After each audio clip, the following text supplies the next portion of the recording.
ஜாதி மதம் பார்க்காம ஏழைகளுக்கு உதவணும், எதிரிகளை நேசிக்கணும். இயேசு ஆசீர்வதிப்பார்.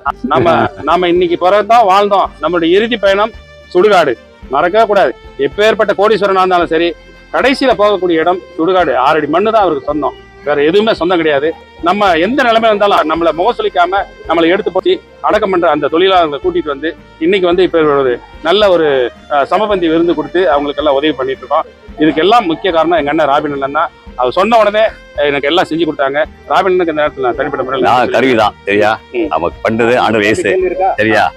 ஆமா தம்பி, நல்லா சாப்பிடுங்க சாப்பிடுங்க, திருப்தியான உங்க ஆசீர்வாதம் எங்களுக்கு வேணும். என்ன நாங்க கருவி மாத்திரம் தான், எங்களை நம்பாதீங்க. கொடுக்குற இயேசுவை நம்புங்க, பேர் மாற வேண்டாம், மதம் மாற வேண்டாம் சரியாம்மா.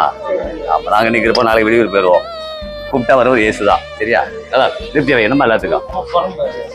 ஏமா வேணுங்க வாங்கி சாப்பிடுங்க திருப்தியா. என்ன சிக்கன் சில்லி சிக்கன்லாம் இருக்குல்ல, என்ன திருப்தியா சாப்பிடுங்க.